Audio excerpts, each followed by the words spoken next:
I looked at the title of this session, and it's the Self-Care Consumer and Market Implications, and I am so privileged to have this group of individuals with me today. We called this a super session. I call it a super panel because we have great representation from various aspects across this health ecosystem who are going to share insights and ideas about the self-care consumer, about the changing trends, and about what's really happening between that cross between patient care and retail. My name is Dave Wendland. I'm Vice President Strategic Relations with Hamacher Resource Group out of Milwaukee. I probably know a number of you. Right now the lights are a little bright, so I can't see anybody. But I welcome you to this afternoon's session, and I appreciate you right after lunch joining us. As I said, I'm joined by five individuals and myself. I'm the sixth. Five individuals which are outstanding in their individual fields. So I want to introduce each of the panelists just by name and title and a little bit about their role within their organization. We're not going to spend time going through each individual. Right after that, we're going to jump into questions. For those of you who have seen me moderate panels in the past, or perhaps today or previous, I generally do not ask one question and ask each of the five to answer it because that gets really boring and monotonous. But the first question will be asked of all because I like to break things up. So starting on my far left, we have Marcus Whitney. Marcus is the co-founder and partner of Jumpstart Foundry. He also is the co-owner of the Nashville Soccer Club football team in Nashville. So welcome, Marcus, from Health Further and Jumpstart Foundry. Next to him is Naomi Duvall. Naomi is the newly named Vice President Consumer Health for Cardinal Health out of Dublin, Ohio. For those of you who have worked with Naomi, you know that not only is she an inspiration to the organization, she is always looking for new ideas and how to implement those across her organization. Karen Merrill is the Director of Consumer Insights with CVS Health. I think you've all heard of that organization, and Karen brings us a terrific outlook as to what's happening with consumer behavior and what is CVS Health doing to interact and motivate that consumer to take more control of their health and well-being. Next to Karen is David Spangler. I've had the honor of knowing David for much of my career, if not all of it. He is the Senior Vice President at Consumer Healthcare Products Association. Some will call it CHPA. When I first joined the association, I was slapped on the wrist anytime I called it CHPA. It was supposed to be called CHPA. Either way you announce it, David's a great guy, and he's going to bring us kind of a point of view from the over-the-counter medicine, vitamin dietary supplement, and medical device aspect as it relates to self-care. And last but certainly not least is Shannon Hunecke. Did I pronounce that at all right? Hunecke or Hunecke, either way. Hunecke. Shannon and I've moderated panels with Shannon multiple times, and I never have gotten the name right. But Hunecke it is. Shannon is with UnitedHealthcare. Her responsibilities there will become clear as we move forward. She is really responsible for strategic partnerships as it relates to UnitedHealthcare UHC in the marketplace and this changing ecosystem. So that's the panel. It's a great one. I told you it was super. So with the exception of the mispronunciation of the name, please welcome my five panelists. The first question I'm going to throw out to each of the panelists, and I just want to get their perspective because they come from unique vantage points. And the question is really, all of you have seen this focus on consumer self-care and the consumerism of healthcare really taking shape in the marketplace. Marcus, I'll start with you. Over the past 5 years, what do you think have been some of the factors driving this movement? Well, thanks, Dave. At Health Further, we provide strategic advisory for health systems primarily, and so our perspective is often sort of through the view of CEOs of health systems, hospitals, large physician groups. I would say that the primary movement we've seen in terms of consumer activity has really been through the employer. People are talking a lot about consumers, but consumers are still very, generally speaking, from a healthcare buying perspective, not from a retail, how do I take care of myself, but from a how do I buy healthcare, still pretty uneducated. the tools have outpaced, I would say, generally speaking, what the consumers can do, with the exception of what the payers can offer. United does a pretty solid job on that front, but the health systems don't. They don't really know how to engage their patients as consumers today, and so their relationships are still largely with the payers. And they're feeling this mostly from the aggregation of consumers under employer plans, especially very, very large self-insured employers that are sort of taking their destiny in their own hands. And that's the story behind the story when we think about things like Walmart Health. Excellent. Naomi? Sure. I think for the consumer perspective, a lot has changed in the last couple years. Reality, a lot of that is the financial impact of what healthcare is bringing into their pocketbook personally. And the world has changed a lot from the $10 doctor office copay to the high deductible insurance plans, where we are engaging as consumers much more proactively about trying to navigate and financially afford it. So I think that it's kind of come out of necessity. I don't think society is quick to take accountability for something like this until they have to. And you see that with behavioral stuff. So out of necessity, consumers are getting more engaged. And that's typically coming out of the pocketbook necessity and the change of the structure of healthcare. And so it's mandating their involvement, and they're learning how to navigate it. So what she said, totally agree with that on the financial side, but I'll add to that it's the most neglected necessity. I know you guys have been hearing a lot of stats, but I'm going to throw out a few more. 61% of millennials in the last 12 months have reported feeling stressed or anxious on a daily or weekly basis. The average mom gets 17 minutes to herself a day. If you sleep less than 7 hours a night, you're 3 times more likely to get a cold or the flu. And by the way, if you're going to sleep less than 7 hours a night for a longer period of time, you're going to suffer from more memory and mood disorders and so on. 50% of the American population will suffer from a mental, like a mental health issue or condition during their lifetime. And 39% of Americans feel more anxious today than they did a year ago. So you take all that and you add this, what you were talking about in terms of the financial. This is what's happening, and this is what's causing it to be a real important thing for all of us. I was very struck by both Naomi and Marcus's comments on healthcare system pressures and the evolution there. The thing though that I want to add to the story is our phones and how much more reliant we are on them now than we were 5 years ago, including for health, and the speed with which we access information and we demand access to information, and then therefore that's more opportunities to personalize that I think folks are taking advantage of and expecting. I didn't hear Ryan Olahan yesterday. I imagine a lot of you did. I got here right after he spoke. But I've heard him talk before, and one of the things he said that amazed me, I don't know if he used this factoid yesterday. If a person doesn't get what they want on a website in 3 seconds, every second thereafter that website is not loading, 15 to 20% of people are bouncing. So in other words, if you're not loading within 8-9 seconds, they're not getting your content. So just the speed with which people are demanding personalized information for them, I think is really accelerating opportunities within self-care and people taking control and demanding things now. Ryan also commented that goldfish have a longer attention span than humans, and I have never seen a goldfish on the internet. I just want to add that. Why do I always have to follow that? Oh, Heineke. So, being cognizant of time today, I would say that I would echo my colleagues' comments.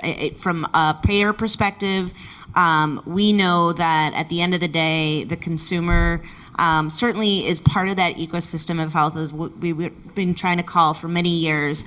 But we also know that through kind of what we call the 3 E's, is what's truly driving kind of, the next kind of generation of healthcare. And that's really, again, around education, right? The more a consumer is vested and accountable for their own health care, the more likely they'll continue to kind of work towards that, hopefully that health, and drive down those costs, increase those outcomes, as well as improve their overall healthcare experience. The other is around really engagement, right? So participating in provider offices, participating in your own health, in and outside of the clinic, within retail. And I mean, we're all here to say that we know that we're meeting that consumer on their journey every step of the way.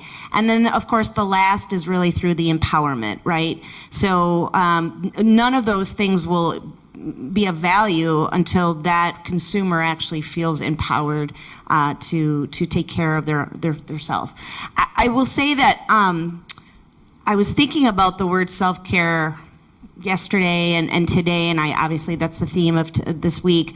And I was thinking about, just in itself, it conveys kind of this definition that one is really self-dependent on their own kind of destiny or healthcare destiny, when in reality, what we like to see at UnitedHealthcare, and I can probably speak for most payers as well, is that it's really a culmination of a community. It's really around how do we help each one of us to kind of get to that point of outcomes, that point of reduction of cost, et cetera, et cetera. And we know that we cannot do it alone. And I say that in every panel that I talk about, which is why we focus so much on collaboration and strategic partnerships. Excellent. I think that part of the emphasis, David, I'll ask you the next question, part of the excitement and perhaps quantification of the savings that come from over-the-counter medicines, vitamins, dietary supplements, is something that consumers really relate to, and it is something that CHPA has spent considerable time looking at. Could you share some of the how self-directed care and maybe better collaborative efforts toward helping a consumer navigate their self-care choices actually save money? Sure. So I imagine a few of you heard me talk earlier this morning, so this will be a rerun. So earlier this year, we worked with IRI on what would happen if there were no OTC medicines. What would the cost implications be? And the bottom line is you've got 90% of people who are using OTCs today that say that instead, if they didn't have that option, they would be accessing the healthcare system. So that might be an in-store clinic, might be an urgent care center, might be their doctor or a nurse practitioner. So 90% say that's what they would do. If you then quantify that, what does that mean in dollar terms? That adds up to $146 billion a year that OTCs are saving the system. About 90 of that is from doctor visits that would be impacted. About 40-some billion of that is from reduced prescription costs. So that translates to every dollar spent on OTC medicines yields about $7 in savings to the healthcare system. Now, some of you are probably thinking, yeah, but that's a hypothetical. There are OTCs. So are you sure 90% of people would actually do that? No, I'm not, because there are. So let me give you a flip side example. Because of increased access when something is made non-prescription, if you look at the allergy category, this was a study now 2 years ago with Nielsen, in a 7-year period from 2010 to 2017, about 9 million more people than the baseline year were allergy sufferers.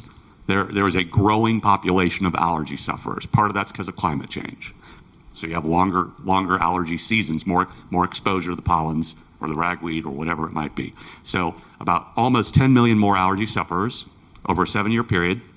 That same period saw the switch of the third of the 3 non-sedating antihistamines, saw the switch of 3 nasal sprays for allergy, so you had more access, more products. As a result, you saw an increase in utilization of allergy sufferers using OTC medicines from 66% to 75%. So you got more allergy sufferers, more utilization, and then doctor visits, same time period, going down.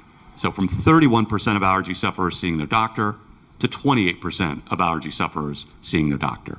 So I think that really speaks to the power of access and the importance of having tools to self-treat.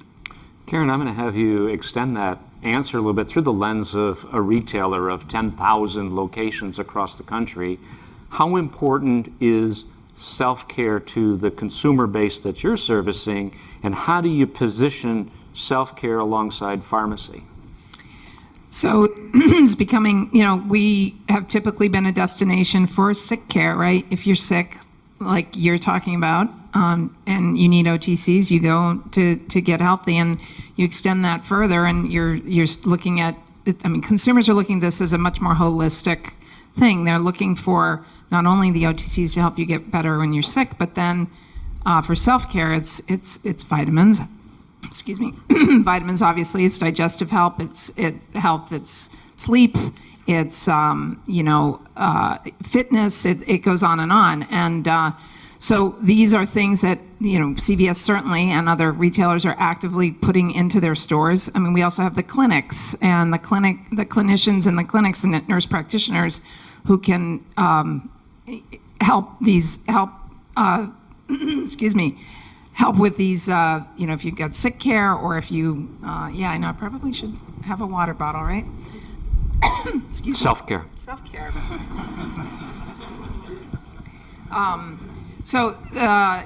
So in any event, the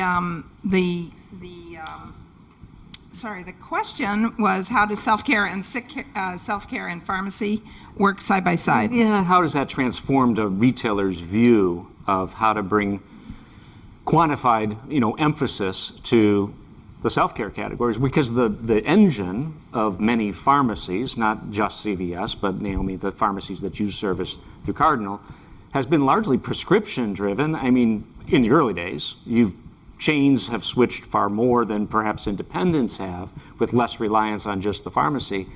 But you've had to reorient consumers to say, we have a bunch of products available and services as well, to your point, right. The clinics. So that's kind of where that question was headed. Well, and we're going to talk about the health hubs, but I'm not sure that this is the perfect time to introduce those. But obviously the health hubs for CVS is where we're headed for exactly that reason. And I don't want to hog Let's use that as a teaser. We'll show the health hub in a minute. Okay. And for those that haven't had the opportunity to be exposed to that. To walk through it. Right. So honestly, we've introduced, I think it's 300 new healthcare products. Sorry about this, guys. Products in 3,000 stores in the last few months. We're just, picking up more and more steam along the lines of introducing those types of products and integrating them within. We have to also cut back in certain other areas in order to make room for those. So you might not see your as seen on TV items like stacked high to the ceiling, but this is the direction that consumers are taking us. They're also demanding it. If you go and look at drivers of preference for why you choose to shop at a retailer, for under self-care, it's things like they have the products and services that allow me to take care of myself. They make shopping easier in that self-care arena, and yes, value and convenience and other things are of course going to continue to be an important thing, but within self-care, there's just a lot of drivers specifically for that. So. Excellent. And, for those of you who have seen the Self-Care Roadmap, which is a project that HRG has worked with GMDC on, Hamacher has worked with GMDC, we looked at it through 4 kind of entry points into that store, those people who were preventing or maintaining or recovering or caregiving. Naomi, I'll cue this one up to you. How have you helped kind of empower your stores that you service out of Cardinal, and I'll think maybe more about the independent pharmacies, to pay attention to these different personas, somebody who's coming in for family caregiving versus somebody who's coming in for more of a preventive care? How has self-care addressed that? That's great. I think that's a great question, and to be transparent, if I had the complete answer, I'd be probably on a beach in Boca. But I think that the big thing is, for me, self-care isn't something that happens somewhere or just in a store. It happens everywhere. We're unconsciously, constantly monitoring and managing ourselves, and it's with what we sleep and how we eat and the work-life balance and stress. In reality, I think what's happening is because of the change in the healthcare system and what's happening, clinical healthcare is intersecting with this unconsciousness that we've been doing around self-care. And I love what Shannon said. It's really about most people's health IQ, though, is really low. We're not clinicians, and we don't understand, and we need to learn a lot. And I think that's the big key we're trying to unleash, and she mentioned it. It's about awareness and education and tools. But we have to bring the shopper along with us. And we have a lot of conversations about how do we raise the health IQ, even for the mundane, unconscious decisions we as consumers are making, and help them build a connection about how those decisions are linking to their clinic or their health condition, right? And that's a bridge we're trying to, that's the gap we're all trying to connect the dots, and what all the tools are trying to do. So it's that. So those are the things we talk about, and what kind of tools can help us do it. How can we deliver that to the message and the consumer and use the shelf or digital assets to do that? How do we educate and help the pharmacist be able to have that same kind of conversation, so it's just not a clinical conversation, which they're very comfortable with. So I think it's that those are the ways in where we think about it. I love that perspective because, in years past, it may have been viewed through a product lens. Let's just put more product on the shelf that consumers will stumble onto and find and care for themselves. Or maybe it was from a pharmacist's education. But I think today it is a culmination of a number of factors, including digital. And Marcus, I'll kind of key this one up to you. You've had exposure to some of the technologies that are emerging and some of the movement that is taking place to empower consumers to make better self-directed choice and still rely on healthcare professionals where necessary. Can you describe kind of what you're seeing around these 4 entry points to health and where you see technology playing a role? Can you just state the 4 entry points to health real quick, and then? Someone who's preventing a future condition, someone who's maintaining a chronic condition, someone who's recovering from a short term, and someone who's caring for a loved one and themselves. Great. So I think that there's a pretty clear line, just to simplify the conversation, which is there are times when you absolutely should be engaging the healthcare industry writ large, so clinicians and all the infrastructure behind them, and infection, injury, aging, loved ones, cancer. These are all sort of things where you need a larger support system than yourself because you're just not able to really take care of it. And then there's times when you absolutely should not be engaging with that system because, quite frankly, it has proven completely incapable of helping. And this is why, obesity is going up and life expectancy is going down, and this is across socioeconomic lines, right?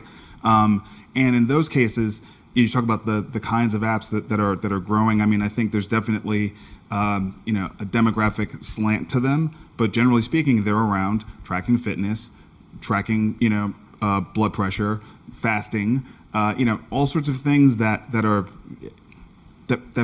mainstream society has not embraced as topics of discussion yet, right? Because they're not, you don't have lots of clinicians talking about them. Now, it doesn't mean there aren't clinicians backing these things. There certainly are clinicians backing the value of fasting for being a tool to, combat diabetes. Yesterday we had a session where Allison Hess from Geisinger was talking about food as opposed to pharmaceuticals for combating diabetes and how they're going to save $20,000 per patient in doing that. And so it's very clear that there are sort of non-pharmaceutical or acute care based solutions to a lot of the key self-care situations that maintaining health or reversing, I would, as opposed to saying maintaining a chronic condition, I'd say reversing a chronic condition because they can be reversed. And the digital tools around that are really about how do you take full responsibility for yourself to the degree that you can, right, economically, and change your behavior. Because no clinician can do that for you, right? And no retailer can do that for you. Only you can change your behavior to then change your life. That's a wonderful framework for us to build. I think we could have a whole session on that topic in the future because I think that's amazing to see when and where that brings value to a patient's discovery and their control and guidance and how it's changing the ecosystem. I think, Shannon, the ecosystem has changed as well. I mean, it may look unusual for a payer to be on this panel. Help me understand how you view, from a UHC standpoint, this phenomenon of self-care, and what are you as an organization doing to kind of guide and help patients with their choices? So I think that just a little bit, I think what Naomi and Marcus had mentioned, we are we are excited about this time of innovation and technology. Our core competencies are really through clinical insight, data analytics. We process about 1 trillion claims a year through Optum, our health services company, and then, of course, through the emerging technologies.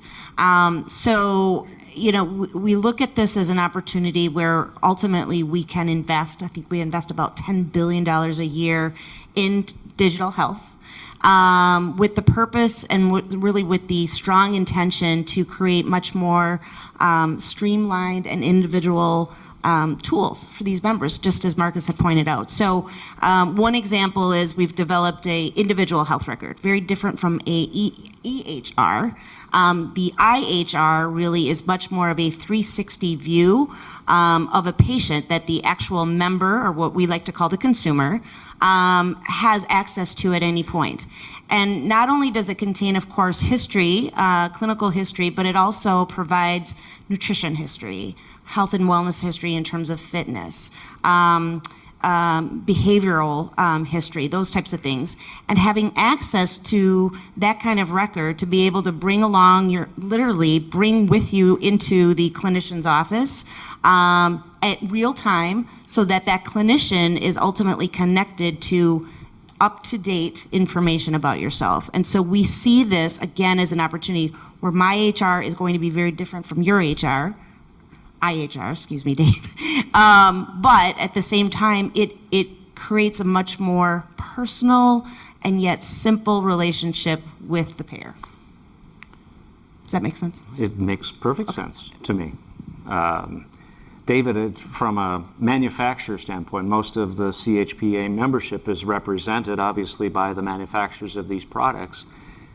Are they approaching the topic of self-care differently? Are you engaging with your members in a different way to support some of what Shannon and Marcus have painted as a future of information delivery and guidance for consumers, and what Naomi and Karen have characterized as maybe a different retail experience that includes service and product? Sure. One, CHPA is part of a global federation of similar organizations and companies around the world called the Global Self-Care Federation. And about a year ago, we went through an exercise, and I was on this committee, and it was a privilege to be on it, working with Deloitte on what is the future of self-care in, say, 5-10 years. And we talked a lot about certainties, things that are definitely taking place, the rapid evolution of the consumer journey, aging societies, healthcare cost pressures. Those are facts, right? But then we also talked about uncertainties, and how are those going to break? When you think about something like trust, and you think about people's trust in pretty much any institution has never been lower. You pick up the paper in the morning and you want to cry. And I think the people in England are thinking the exact same thing. I think the people in Italy are thinking the exact same thing. The people in Hong Kong are certainly thinking the exact same thing. So trust way, way down. So we realize, okay, if people are taking care of themselves and we want to be their trusted partner, and if you're a manufacturer in this audience, that's what your brands are trying to promise and do, how do you institutionally build trust in somebody who's supplying products and services? Another uncertainty is the pace of digital and how will that impact self-care. And a great example that's not out there yet, but it will be, meditation is actually one of the best ways to address pain, right? So there was an interview with a doctor. The doctor says, if I tell my patient after a minor surgical procedure, let's say they had to have a wisdom tooth extracted, if I tell them to go home and meditate, they're going to look at me like I'm crazy. If I tell them, go home, turn on your virtual reality machine or app on your television, and go meditate with medieval monks on a mountain overlooking the Mediterranean in 1505, maybe they'll do it, because that sounds kind of cool. So I think companies have to think that way, will think that way. Will that take off? It might. I think the delivery of that type of self-care is of age. And Samsung has made significant investments in that space. Best Buy, it's been talked about this week, has recognized that technology and their footprint in self-care, in wellness, is going to be bolder. So I think it goes beyond the product. It goes to these other types of services that support that. And that actually, Karen, is largely what was a driving factor in the evolution toward the Health Hub, and really looking at a retail operation and an organization differently. So before I play a quick video for those that maybe haven't seen the Health Hub stores in Texas yet, could you describe a little bit about what was the impetus toward that, and what we can expect to kind of give a preview of the slideshow or the video? Sure. Yeah, so the impetus, my gosh, most of you must know in 2014 we came out and said no more tobacco, and that was very positive for some, very negative for others in terms of our customer base. But clearly we were headed in the direction of health and healthcare as a result of that change. And so we recently merged with Aetna, or I guess we acquired Aetna, and as a result of our previous merger with Caremark, our acquisition of MinuteClinic, and then the Aetna acquisition, we now have access to data about customers at different stages of their obviously in their health journey. So as an example, and this will get to the health hubs, but one of the things that we will potentially do is, as a result of the Aetna data, we might see that a person is going to be heading into the hospital for knee surgery. And, when they leave the hospital, they're going to need items at their house that to recover from that knee surgery. So could we then ship a box from the store to the home with the things that they may need to recover? That wouldn't have been possible without this data from Aetna and before Aetna. So the health hubs are, now we're talking about take a store or take a few stores and try turning this into really a place a person can go for a number of health services and products. And, again, we're using the Aetna data. Could we reach out to people in the area? And so we've started these 3 in Houston. And reach out to consumers who are on Aetna insurance and say, hey, come on into the Health Hub, meet the folks there. You'll be able to get your A1C tested if you're a diabetic and so on, and we'll be able to personalize messages to those individuals in the area. So we're doing that at a zip code level, inviting people in, and we're having a lot of success in those markets. We are going to be, the plan is we'll be putting out, converting 1,500 stores in the next 2 years into Health Hubs. And I know that there's been some questions from the audience and sessions that I've been in on what the Health Hub looks like and acts like. So we have a 1 and 40-second video on that. There's a place Anna and her family find themselves all the time. A place that helps them stay on the path to better health, supported, motivated, and coming back. Welcome to the CVS Health Hub, a place where Anna feels connected and cared for because she is, especially by Robin, her care concierge. Robin's taken the time to get to know Anna and her family so she can help them get answers to insurance questions and provide guidance to help keep Anna and her family well. From little things like her son's camp physical, scheduled so Anna could go after work, to a full sleep apnea solution for her husband with a MinuteClinic screening, an in-home sleep assessment, diagnosis, and the convenience of picking up a CPAP machine, all on site. And all while connecting Anna with health and wellness resources, like our licensed dietitians and nurse practitioners, who are there to help manage common chronic conditions like diabetes, high blood pressure, or cholesterol, keeping Anna and others on the path with ideas like the CVS Pharmacy Panel, an innovative concept that leverages advanced analytics, and Anna's personal relationship with her pharmacist to help her optimize and adhere to her medication regimen and connect with resources that support her health goals. Plus, coaching on the latest health apps, home health products for her dad, and thousands of new health and wellness products, all now a part of Anna's everyday life and all a part of the Health Hub relationship.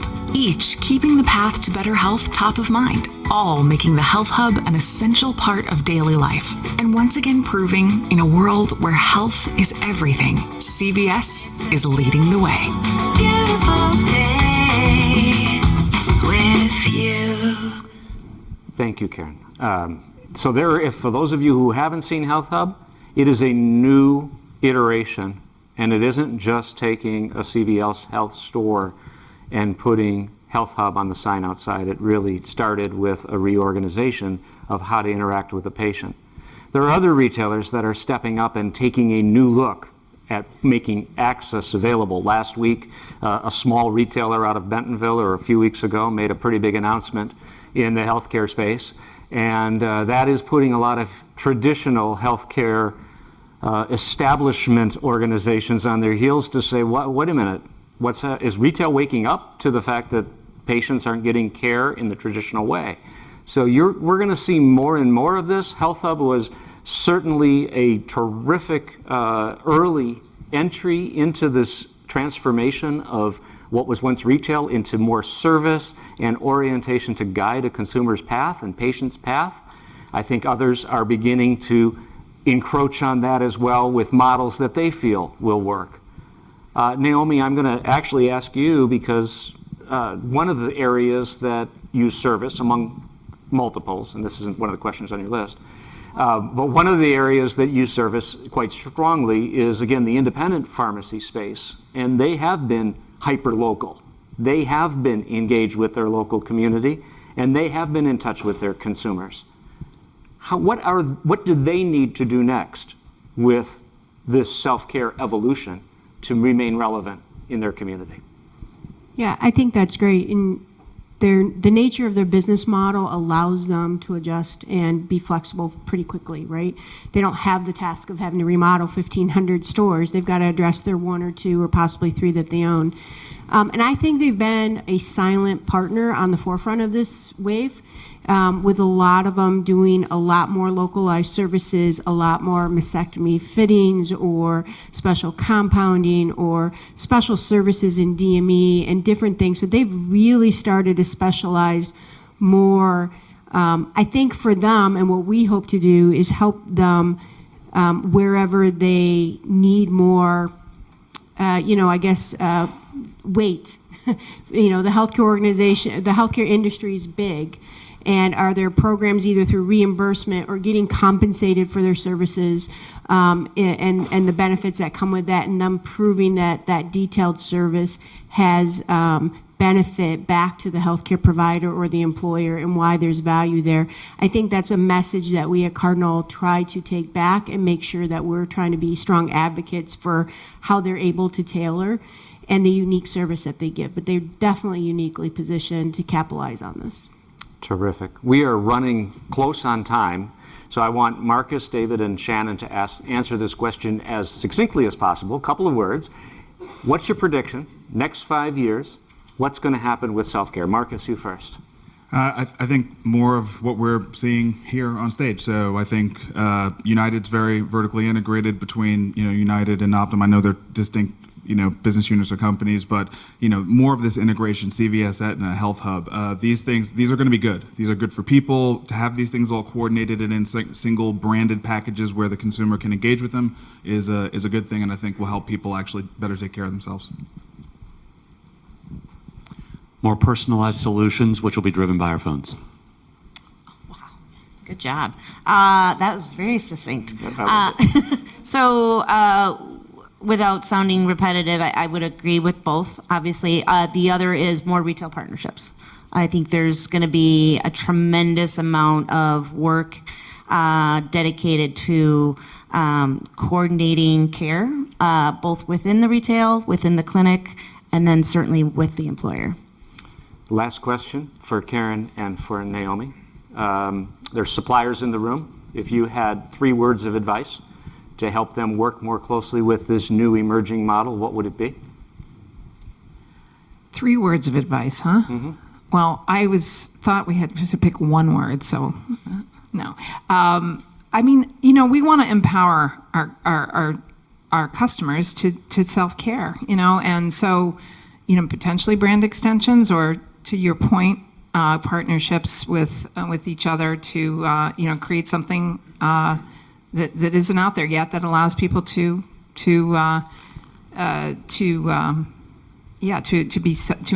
be empowered to take care of themselves. I'd say the last thing is work with the retailers to to think about ways to lay out the store in a way that a person who's looking to come in for self-care really wants to shop. So yesterday we were talking about anxiety in one of the sessions, anxiety being such a big part of so many people's lives, but people who are shopping and have anxiety, there's potentially a different way to lay out a store, and we need our manufacturing partners to help us figure out what those things are. It's hard to answer that question in 3 words, you know that, right? But I would say if you don't think you're a technology and information company, you're wrong. You are. And if you're not, you need to be. Consumers are engaging in a way and activities occurring, and this connectedness of information and data is going to flow through platforms. And us as retailers or distributors or payers, everyone's realizing in the ecosystem, you've got to have a foot in the door and be playing in that vein. So technology and information, and how are you empowering it with your partners, and what are you bringing to the table with that? I'd say that's the big part. I regret not having time for questions from the audience. We're a couple minutes over already, but I really want you to join in thanking Marcus, Naomi, Karen, David, and Shannon. And I appreciate your attention. Have a great afternoon at the rest of the learning tracks.